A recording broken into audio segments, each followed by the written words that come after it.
Hey guys, welcome back to my YouTube video. Today I'll be showing you how to use the pterodactyl panel.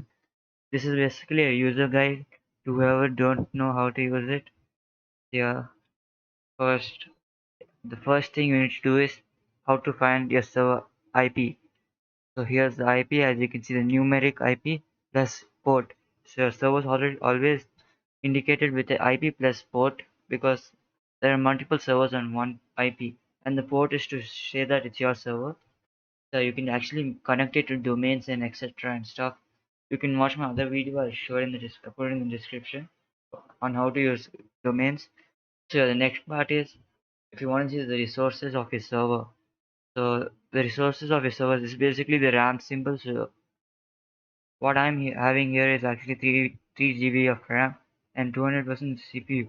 It is actually pretty great. And I have a lot of disk which is 24 GB, and there's a memory usage and CPU usage. You'll see them when you start the server, and you'll find a server name here. You can change it by going to settings, and you're going to change the server name. I'm not going to change it because I don't think I have to. So the next thing I'll do is just go to file manager, and the first thing I'm going to see after installing the paper server is the server jar. So as you can see, the server jar is actually here, and it's going to be 1.17, but mine is actually 1.16.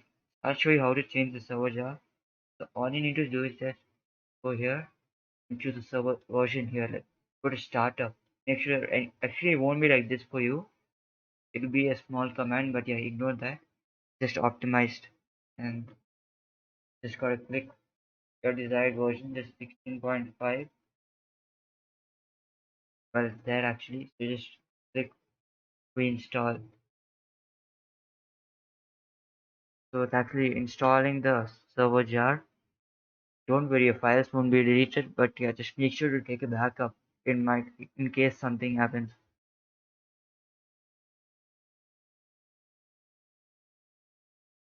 Okay, so it seems to be done here.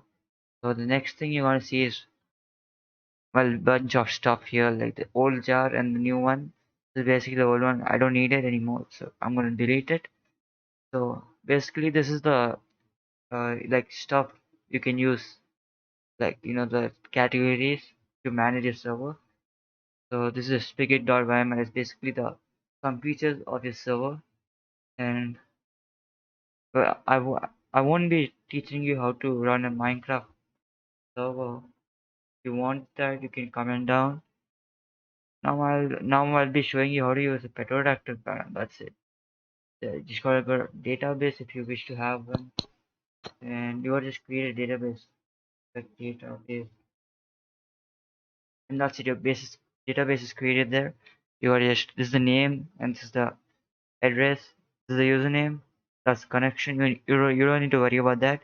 Just click the I for the password here. You'll see the password. You can even rotate the password. I'm gonna delete it as I don't need it. Let me just copy paste it. Okay, so I've deleted it. And the next thing is schedule. So if you wish to know how to make a backup schedule, just check the like description. I put another video there. So I'm gonna show you normally the schedule names the schedule, and this is where it comes. It runs. This one runs every 5 minutes. To change it every 24 hours, just remove this and add 24. So that's it. It runs every 24 hours. So here are some extra stuff like schedule enable and when the server is enabled. So yeah, you can just edit that stuff. And this is the best part. Actually, you can add sub users to your server. So you just click new server, and you can add any email. Just like, I already have a few names. Ignore that. Yeah, I don't think you can see it, but yeah, just put something like George dot at cloud.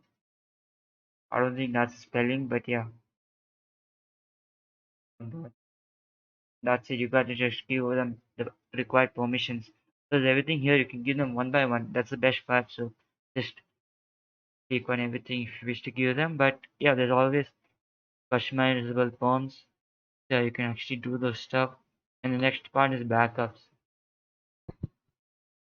This is where you can actually take backups. So you can just put your name here to indicate which backup it is. So I'm just going to put it spawn. So like if you actually were building your spawn, So you can just take a backup as spawn. So you know that after building a spawn, the backup was taken. So it's been there. So I'll show you the options once it's done. Seems to be there. So before it comes, let's go to the next one. So this is a network. So it's basically where your ports are. So as I told you, this is the one which indicates that it's your server. So you just gotta create a new allocation if you wish to. Like you use it for plugins like Dynamap, voting plugin and stuff. And you can actually change your primary plugin. So like make this and now boom, this is a new port which indicates that it's your server. That's it. And on your backups, yeah, it's done. So all you gotta do is just click these three dots if you want to edit it or something. Like you can lock it so by mistake you don't delete it. So see, there's no delete now, so you don't forget stuff.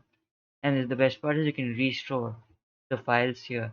So like if you had a big mistake and you don't know how to like delete everything and you just want to restore your backup, just restore. And you can even download a backup here.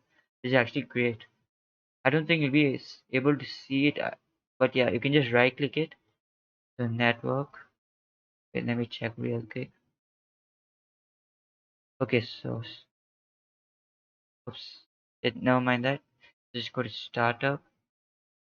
So there's pretty much everything here. I don't think you're going to see all this stuff, but remember you can edit the server jar and the server version and the Java version is Java 8, 11, 13, 14, like that. And there's settings, of course. You can reinstall a server like if you think something like if you have an issue. And this is your SFTP details. It's basically like just copy it and use it for FileZilla or something. You can watch my video on how to use FileZilla by using SFTP details in the description. Yeah, I think I've pretty much covered it there. Like if you want to know how to manage a Minecraft server on this panel, make sure to comment down because I'll be more than happy to help you out there. Yeah, if you do require a free hosting service, I mean paid, sorry, haha. So if you do require paid hosting service, make sure to check out Dogecoin Cloud. It's very affordable and actually good quality servers, and you just can't even think about it. Like it starts servers in like 5 seconds. Like you don't even need to use Ethernos. Like who uses Ethernos? Probably kids who use it for SMPs. So anyways, yeah, comment down for more.